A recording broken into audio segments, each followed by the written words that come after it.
Item Number, SCP-184. Object Class, Usilid. Special Containment Procedures. SCP-184 is not to be contained in any structure. SCP-184 is to be attached to a high-power electromagnet at all times. Should the electromagnet fail, agents are to report to SCP-184's containment area and prevent access to all unauthorized personnel until the electromagnet is restored to power. The containment area for SCP-184 is currently configured to resemble a park with SCP-184 and its containment magnet disguised as statuary. Any and all visitors are to be monitored. Any structures affected by SCP-184 are to be demolished after review by Final demolition approval or inclusion into SCP will also be determined by this body. No investigation is to be done into affected structures without approval and a rescue team on standby. Description: SCP-184 is a small, smooth metallic object, 10 cm tall and 10 cm wide, in the shape of a dodecahedron.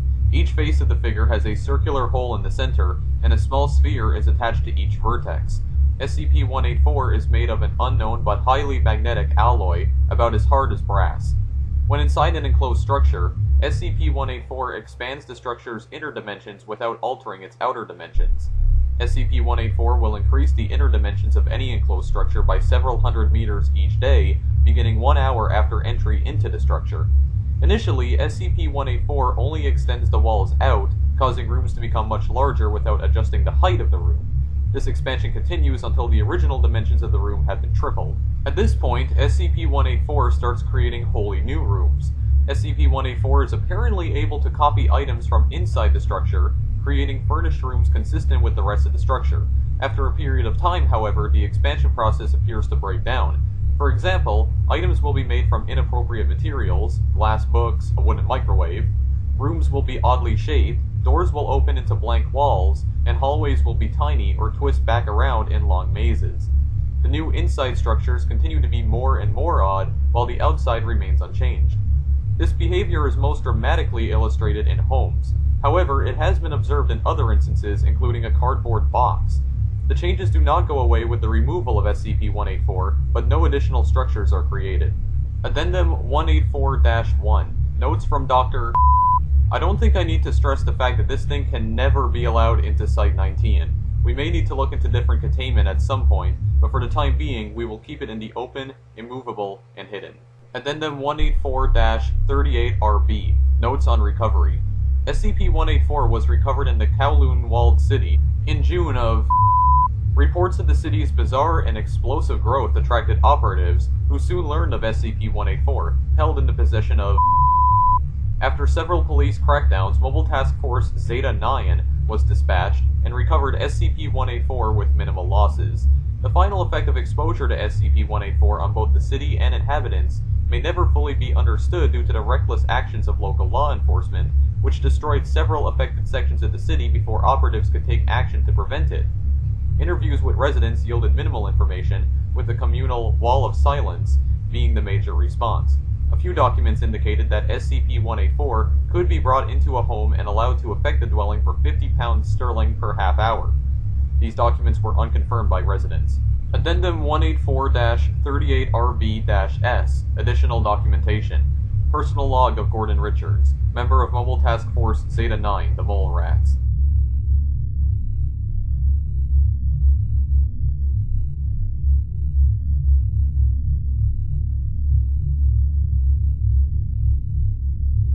Personal log of Gordon Richards, member of Mobile Team Zeta-9, the Mole Rats.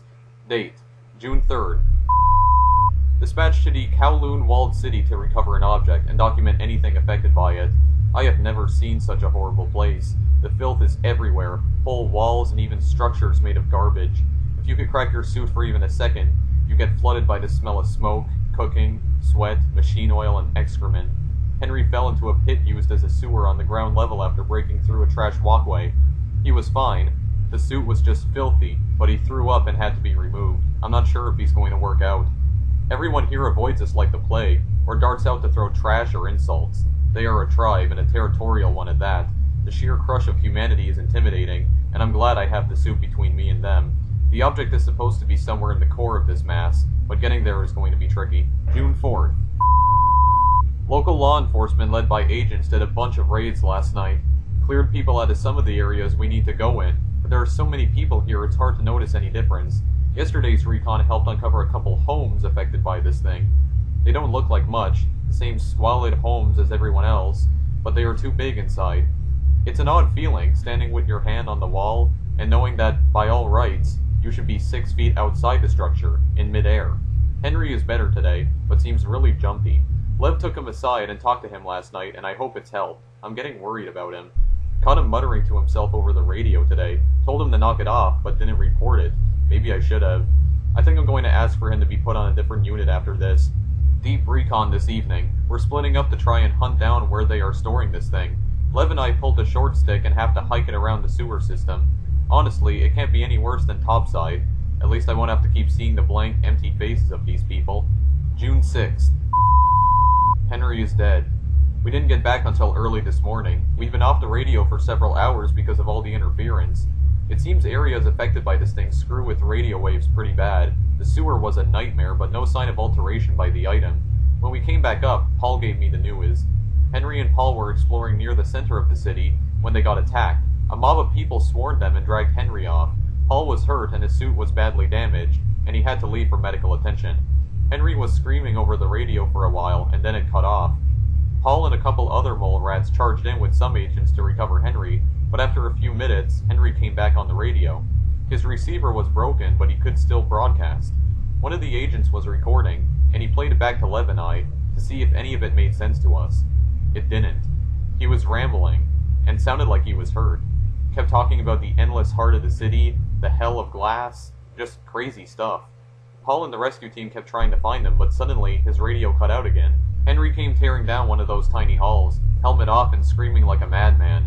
He ran right by Paul and smashed an agent into a wall on his way by. He slammed into a dead end and just exploded through it, right out of the building. He fell 6 stories onto some metal junk. It took an hour to get his body untangled. We're done screwing around here. Agent Parks, Lev, and me are rounding up what amounts to the city elders, and we're getting to the damn bottom of this. June 7th.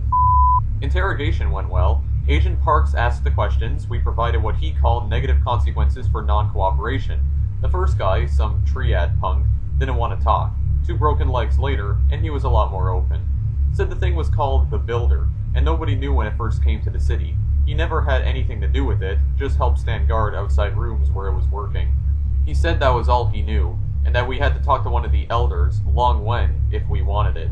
He apologized for Henry's death, said it was just the way of things. I broke his jaw in 3 places. Long Wen may be the oldest looking man I've ever seen, and with a will like iron. He just took everything we dished out and didn't say a word. Parks said that the next stop was his wife and grandkids, and that got him talking.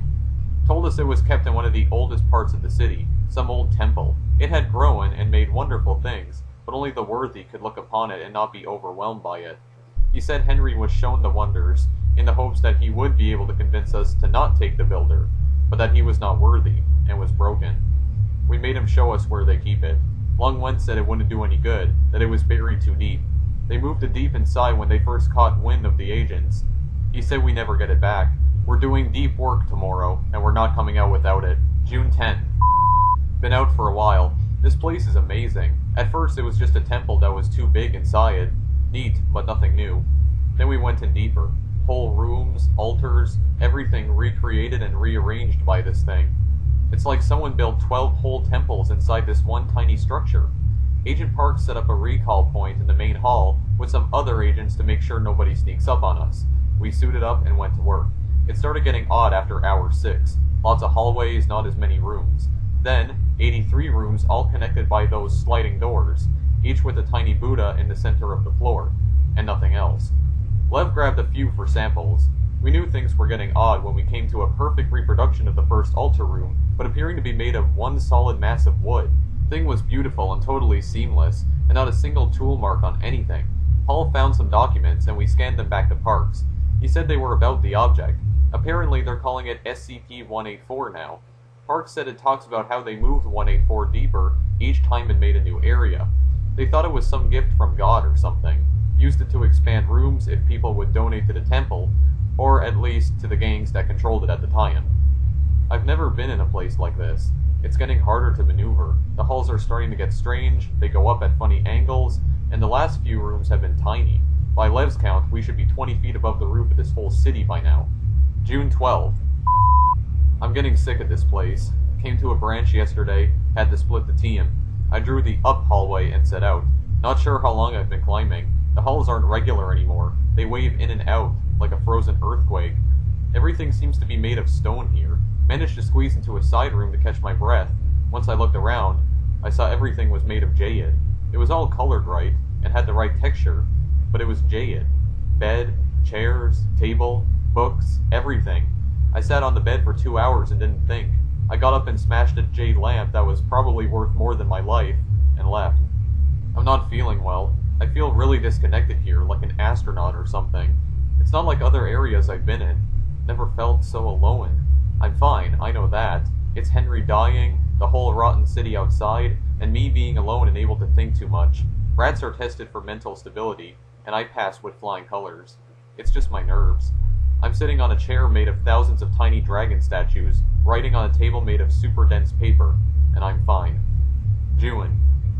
I've been out too long. Food low, water low. Not out yet, but getting there.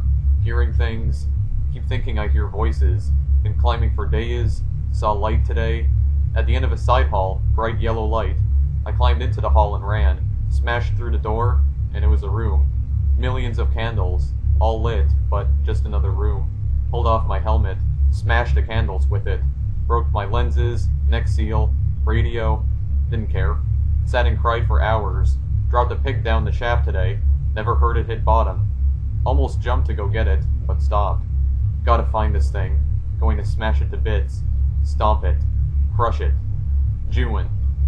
Food out. Suit can't make any more water. Saw a hall with 10,000 doors. Ran down it. Smashed a bunch, then kept climbing. Lost my boots. Floor looked like carpet. Made of super sharp stone. Cut suit to ribbons. Feet too. Blood all over the shaft. Hope it appreciates it. I'm going to crush this thing. Feel it shatter in my hand. Hate this place. Keep hearing Henry. Keep telling him he's dead. He won't listen. Date unknown. Top of shaft. Hull to forever. Lights everywhere. Going to kill the heart. Date unknown. Hell is heaven. Heaven is hell. Life is wonderful. Notes. Gordon Richards went missing during the recovery of SCP-184, presumed killed in action.